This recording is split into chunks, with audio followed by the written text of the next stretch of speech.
Congratulation Madhumita గారు. Thank you sir. Group 1 రిజల్ట్స్లో మీరు టాపర్స్లో ఒకరిగా వచ్చారు. Thank you. ఎలా సాధ్యమైందండి సక్సెస్? అంటే మీకు సంబంధించిన వ్యక్తిగతంగా కానివ్వండి, ప్రిపరేషన్ వైజ్గా కానివ్వండి, ఎలాంటి మెరిట్స్ కారణంగా మీరు సక్సెస్ అనుకుంటారు? నాకు ఇలాంటి సర్వీసెస్ పక్క రావాలనేది థాట్ వచ్చి మా నాన్నగారిదే అండి. మా నాన్నగారు నాకు చిన్నప్పటి నుంచి ఇలా గవర్నమెంట్ సర్వీసెస్లో రావాలి అని నన్ను చాలా మోటివేట్ చేసేవాళ్ళు. ఆయన ప్రోత్సాహం మేరకు నేను నాకు ఒక పక్క ఇంట్రెస్ట్ ఉండేది. సో నాన్నగారి కళలను మనం నెరవేరుద్దాము. నేను సింగిల్ కిడ్ని. మా నాన్న ఏమంటే అదే అన్నట్టు. ఎంత సింగిల్ కిడ్ అయినా కానీ, ఎన్ని బర్డన్స్ ఉన్నా కానీ, ఫినాన్షియల్గా కానీ, ఎమోషనల్గా కానీ, నేను అన్నిటికీ సపోర్ట్ చేయాలి అని మా నాన్నగారి కోసం అని చెప్పి చదివాను. కమింగ్ టు ప్రిపరేషన్, నేను 23 పాస్డ్ అవుట్ అండి, బీటెక్ 23 పాస్డ్ అవుట్. ఆ తర్వాత నుంచి ఇక్కడే మన ఆర్సీ రెడ్డిలోనే PCM student, prelims cum main స్టూడెంట్ని యూపీఎస్సీ కోసం తీసుకున్నాను. సేమ్ టైంలో మనకి ఏపీపీఎస్సీ గ్రూప్ 1 నోటిఫికేషన్ వచ్చింది. సో అప్పటికి నేను యూపీఎస్సీకి చదువుతున్నా కాబట్టి ఆ ప్రిలిమ్స్ ప్రిపరేషన్ నాకు ఏపీపీఎస్సీ ప్రిలిమ్స్కి యూజ్ అయ్యింది. ఇక్కడ హెచ్ఏఆర్ తీసుకున్నాను ఆ టైంలో, high impact division for prelims అని చెప్పి. అది నాకు చాలా యూజ్ అయింది. ఆ సేమ్ అటెంప్ట్ ప్రిలిమ్స్ రాశాను, యూపీఎస్సీ ప్రిలిమ్స్ రాశాను, but I couldn't clear. And then mains రాశాను, లైక్ నెక్స్ట్ ఇయర్ మెయిన్స్ రాశాను. అప్పుడు ఇక్కడే స్టాటిస్టిక్ మెయిన్స్ డివిజన్ తీసుకున్నాను. ఆ క్లాసెస్ కూడా నాకు చాలా హెల్ప్ అయ్యాయి. అండ్ ఇంటర్వ్యూ కోసం కూడా ఇంటర్వ్యూ గైడెన్స్ తీసుకున్నాను. నాకైతే ఇన్స్టిట్యూట్ నుంచి చాలా బిగ్ సపోర్ట్ వచ్చిందనే చెప్పాలి. Thank you everyone. కుటుంబ నేపథ్యం, నాన్నగారు ఏం చేస్తారు, ఎడ్యుకేషన్? మా నాన్నగారు వచ్చేసి ఫార్మర్ అండి, మా అమ్మగారు హౌస్ వైఫ్ అండి. నేను నేటివ్ ప్లేస్? మా నేటివ్ చిత్తూరు అండి. చిత్తూరు డిస్ట్రిక్ట్? చిత్తూరే, ప్రాపర్ చిత్తూరే అండి. మా నాన్నగారు ఫార్మర్ అయినప్పటికీ నన్ను చాలానే చదివింది, అంటే చాలా ఏం అడిగినా ఎంత చదవాలి అని అనుకున్నా నువ్వు చదువు అని చాలా ప్రోత్సహించేవారు. నేను BTech electronics and communication engineering చదివాను చిత్తూరులో. నా స్టడీస్ మొత్తం కంప్లీట్గా చిత్తూరు డిస్ట్రిక్ట్లోనే అయింది. ఆఫ్టర్ విచ్ నేను ఈ కోచింగ్ కని హైదరాబాద్కి వచ్చాను. ఇంకా బీటెక్ తర్వాత డైరెక్ట్గా కోచింగ్ కని హైదరాబాద్కి వచ్చాను. ఆర్సీ రెడ్డి ఐఏఎస్ సర్కిల్తో మీ అనుబంధం గురించి చెప్పండి.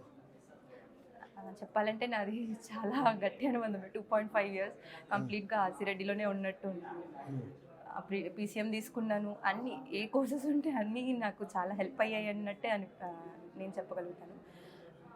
ఫ్యాకల్టీ కానీ, కోచింగ్ కానీ నాకు చాలా సపోర్ట్ని ఇచ్చారు. సంఘమిత్ర మ్యామ్ కానీ, అందరు ఫ్యాకల్టీ రీచబుల్గా ఉండేవాళ్ళు. టెస్ట్ సిరీస్ తీసుకున్నాను, శిల్పా మ్యామ్ కానీ అందరూ బాగా, Gautam sir, especially Gautam sir కానీ అందరూ మంచిగా హెల్ప్ చేశారు. డౌట్స్ ఉంటే క్లారిఫై చేశారు, ఎలా చదవాలి అన్న ఓరియంటేషన్ ఇచ్చారు. అంటే టువర్డ్స్ ఎగ్జామ్ ప్రాక్టికల్గా ఎలా హెల్ప్ అయిందండి ఇన్స్టిట్యూట్ సర్వీసెస్? అదే సార్, ఎగ్జామ్ ఓరియంటేషన్ అనేది ఎంత కోచింగ్ తీసుకున్నా మనకి ఎగ్జామ్ ఓరియంటేషన్ కరెక్ట్గా గైడ్ చేసే పర్సనాలిటీ కావాలి. ఇక్కడున్న మెంటర్స్ అందరూ అలాంటి ఒక పర్స్పెక్టివ్ని మనకి ఇచ్చారనమాట. ఎలా చదవాలి, ఏది చదివితేనే కంప్లీట్గా చదవడం కాదు, ఏది చదివితే వస్తుంది అన్నట్టు. స్ట్రాటజిక్ రివిజన్ కోర్స్ అయితే మనకి పిన్ పాయింట్ ఇది కావాలి, ఇది వద్దు అన్నట్టే ఉండే అనమాట. అది నాకు చాలా హెల్ప్ఫుల్ అయ్యింది. అండ్ ఇంటర్వ్యూ గైడెన్స్కి వచ్చేసరికి సంఘమిత్ర మ్యామ్ 1-on-1 సెషన్స్ తీసుకొని మన పర్సనాలిటీని ఎలా ఇంప్రూవ్ చేసుకోవాలి, మన వే ఆఫ్ టాకింగ్ని ఎలా ఇంప్రూవ్ చేసుకోవాలి, అలాంటి విషయాల్లో చాలా హెల్ప్ చేశారు. అండ్ కాన్ఫిడెన్స్ని ఎలా బిల్డ్ చేసుకోవాలి, ఏ ఏరియాస్లో మనం చాలా ఫోకస్ చేయాలి అన్నవి ముందుగానే మనం ప్రెడిక్ట్ చేయగలుగుతాం కదా, అవన్నీ ఆ విషయాల్లో నాకు మ్యామ్ చాలా హెల్ప్ చేశారు. అది నాకు మెయిన్ ఇంటర్వ్యూలో కూడా చాలా యూస్ఫుల్ అయ్యింది. సో దట్ ఈ ర్యాంక్ వచ్చింది. మీ ప్రిపరేషన్ ఎక్స్పీరియన్స్ చెప్తారా గ్రూప్ 1 ఎగ్జామ్స్ కోసం? నేను గ్రూప్ 1 కంటూ సపరేట్గా ఏం ప్రిపేర్ అవ్వలేదండి. యాక్చువల్లీ నేను యూపీఎస్సీ కని నా థాట్ ప్రాసెస్ కంప్లీట్గా యూపీఎస్సీ అనే ఉంది. యూపీఎస్సీ కోసం ప్రిపేర్ అయ్యాను. మ్యాక్సిమం టైం యూపీఎస్సీ అనే ప్రిపేర్ అయ్యాను. ప్రిలిమ్స్కి కొంచెం ఏపీ పార్ట్ అలా చదివాను అనమాట. ఏపీ పార్ట్ అప్పుడు ఇంకా ప్రిలిమ్స్ కోసం అని ఏపీ పార్ట్ చదివాను. And then coming to mains ఖచ్చితంగా ఏపీ చదవాల్సిందే. ఆ తర్వాత నేను గ్రూప్ 1 కోసం అని చెప్పి కంప్లీట్గా ప్రిపరేషన్ అనేది స్టార్ట్ చేయడం జరిగింది. పేపర్ వైజ్గా చెప్తారా మెయిన్స్లో? పేపర్ వైజ్ అంటే coming to paper 1, first paper అయితే హిస్టరీ ఉంటుంది. ఇండియన్ హిస్టరీ ఖచ్చితంగా ఎలాగూ ఫర్ యూపీఎస్సీ అండ్ ఏపీపీఎస్సీ రెండు ఖచ్చితంగా నేను స్టాండర్డ్ బుక్సే ఫాలో అయ్యాను. అందులో నుంచి నేను నోట్ మేకింగ్ చేసుకున్నాను. ఆ నోట్స్ నాకు చాలా యూస్ఫుల్ అయింది at the time of mains. ఎందుకంటే షార్ట్ స్పాన్లో మనం మళ్ళీ రివైజ్ చేసి నెక్స్ట్ ఎగ్జామ్లో ప్రొడ్యూస్ చేయాలని అంటే చాలా చిన్న నోట్స్ ఉండాలి, with readymade intros and conclusions ఉండాలి. దానికి నాకు స్టాటిస్టిక్ మెయిన్స్ రివిజన్ చాలా హెల్ప్ఫుల్ అయింది, ఎందుకంటే 1 పేజ్ నోట్స్ ఇవ్వడం అలాంటివి చాలా చేశారనమాట. అది నాకు చాలా హెల్ప్ఫుల్ అయింది. ఏపీ హిస్టరీకి కానీ అందరూ అన్ని సబ్జెక్ట్స్కి ఇలా ఫ్యాకల్టీ ఉన్నారు, చాలా experienced faculty, already working faculty, అంటే ప్రెజెంట్లీ గవర్నమెంట్లో ఉన్న వాళ్ళు వచ్చి టీచ్ చేయడం జరిగింది.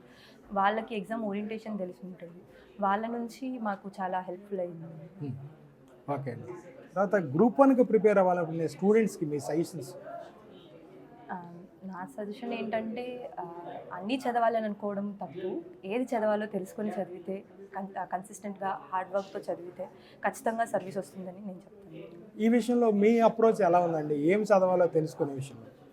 అదే అండి, యాక్చువల్లీ మనం PYQs is the best thing అండి. నేను చెప్పాలంటే ఒక సబ్జెక్ట్ని చదివేకి ముందు మనకి ఏ సిలబస్ ఉంది, సిలబస్లో ఏముంది, ఏం టాపిక్ ఉంది, అండ్ దెన్ అందులో నుంచి మనకి ప్రీవియస్ ఇయర్ క్వశ్చన్ ఏముంది, ఎలా అడుగుతున్నారు, అంటే ఎగ్జామినర్ పాయింట్ ఆఫ్ వ్యూని మనం గెస్ చేయగలగాలి. ఎలా అడుగుతున్నారో తెలిస్తే సో దట్ మనం దానికి తగినట్టు నోట్స్ ప్రిపేర్ చేసుకోవాలి. అది చాలా పెద్ద పాయింట్, చాలా పెద్ద విషయం అనమాట. ఎందుకంటే బుక్ తీసుకొని పేజీలు చదవడం అనేది it's not good thing actually. Examiner point of వ్యూలో చదివితేనే వీ కెన్ గెట్ సక్సెస్. తర్వాత మీ ఇంటర్వ్యూ ఎక్స్పీరియన్స్ చెప్తారా? ఇంటర్వ్యూ బోర్డ్ అసలు చాలా కార్డియల్గానే ఉండిందండి. మ్యామ్ అయితే నన్ను ఎక్కువ క్వశ్చన్స్ అడగలేదు, జస్ట్ ఇంట్రో అలా అడిగారు. అండ్ శారీ కట్టుకొని వెళ్ళింటే ఇంకొక ma'am, I don't even know ma'am's name, but sari గురించి లైక్ హ్యాండ్లూమ్స్ గురించి అలా అడిగారు. మోస్ట్లీ డిస్ట్రిక్ట్ బేస్డ్ క్వశ్చన్స్ అడిగారండి. మాది చిత్తూరు డిస్ట్రిక్ట్ కాబట్టి కొంచెం drought prone area, and then jobs ఎక్కువ ఉండవు.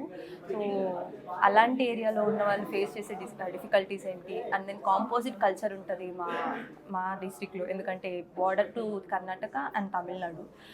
దానివల్ల అడ్వాంటేజెస్ ఏంటి, డిసడ్వాంటేజెస్ ఏంటి అన్నట్టు మోస్ట్లీ నన్ను అయితే డిస్ట్రిక్ట్ బేస్డ్ క్వశ్చన్స్ మీదనే కాన్సన్ట్రేట్ చేశారు.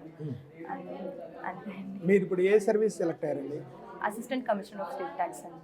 State tax. మంచి సర్వీస్ సెలెక్ట్ అయ్యారు, కంగ్రాచులేషన్స్ అండి.